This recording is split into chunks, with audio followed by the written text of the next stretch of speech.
అస్మద్గురుభ్యో నమః.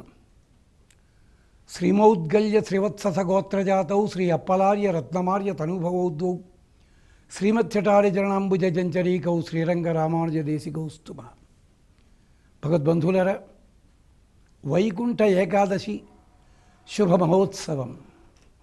వైకుంఠుడు అంటే శ్రీమన్నారాయణుడు. కుంఠనము ఎరుగనివాడు గనక వైకుంఠుడు అని. కుంఠనం అంటే ఎదురులేని అఘటన ఘటనా సామర్థ్యం కలిగినవాడు అని చెప్పి.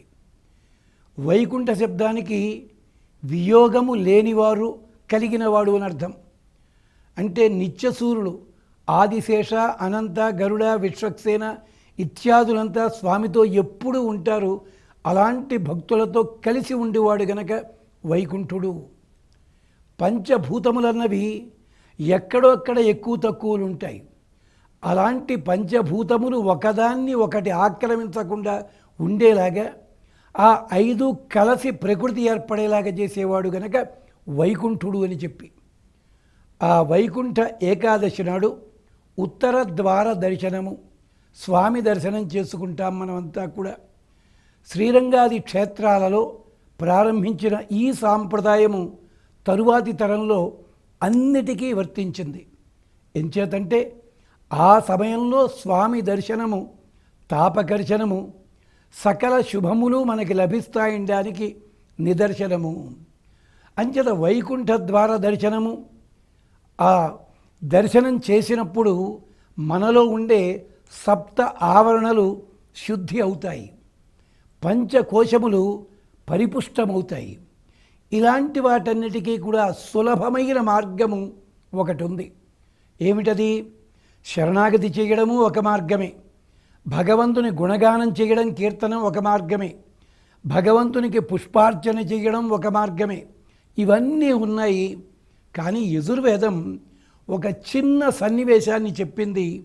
అంటే వైకుంఠ ద్వార దర్శనానికి వెళ్ళలేకపోయామే, కష్టమయ్యిందే, తృప్తిగా కలగలేదే అనుకున్న వాళ్ళు కూడా అంతటి ఫలితము పొందడానికి మార్గం ఒకటి ఉంది.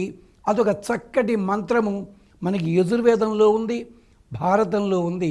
ఏమిటో తెలుసునా? చక్కగా ఒక దీపాన్ని వెలిగించండి. ఏ నూనెతోటి? నూనె ఏదైనా పర్వాలేదు, ఆవు నేతితోటైనా వెలిగించవచ్చును.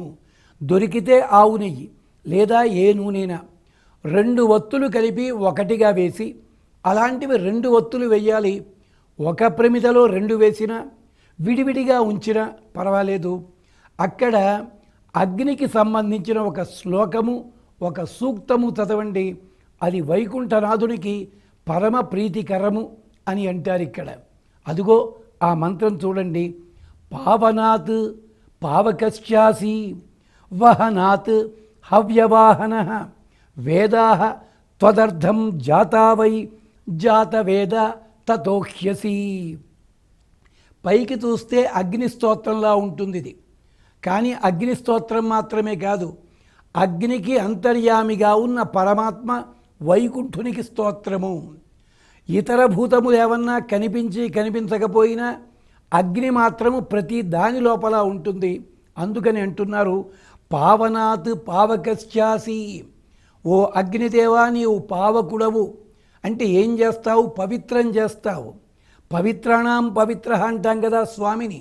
ఆయన దర్శనమే మనకి పవిత్రతకి కారణమవుతుంది. పావనాత్ పావకశ్చాసి వహనాత్ హవ్యవాహన. హవ్యము అంటే ఆహ్వానించి చక్కగా సమర్పించిన పదార్థమని. అంచేత నీవు హవ్యవాహనుడివి. హవనాత్ అంటే మనమేమంటున్నాం? అగ్నికి ఇచ్చాం కనుక భగవంతుడికి ఇస్తున్నాడు, దేవతలకు ఇస్తున్నాడు. కానీ పరమాత్మ కూడా హవ్యవాహనుడే. ఏం చేస్తున్నాడు? మనము చేసిన ఏ కాస్త సేవైనా కానీ అది తీసుకుంటారు. దానివల్ల ఏ పుణ్య ఫలితం వస్తుందో ఆ ఫలితాన్ని మనకిస్తున్నారు. అంటే అర్థం ఏమిటన్నమాట? ఈ హవ్యమును వహిస్తున్నాడు ఆయన, భారాన్ని వహిస్తున్నాడు. అంచేత హవ్యవాహనుడు. వేదాః త్వదర్థం జాతావై. వేదములన్నీ ఆయన కోసం పుట్టినవి. వేదాలు ఆయన కోసం పుట్టినవంటే ఆయన స్తోత్రం చేయడానికి కాదక్కడ.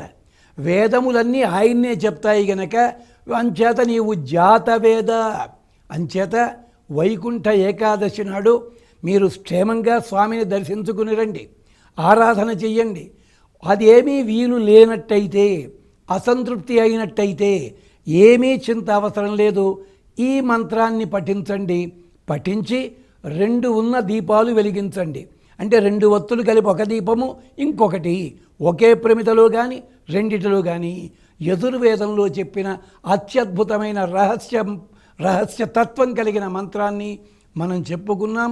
వైకుంఠనాథుడు మనకి సర్వక్షేమములు శుభములు అనుగ్రహించుగాక అని ఆశాసన చేస్తాం. స్వస్తి.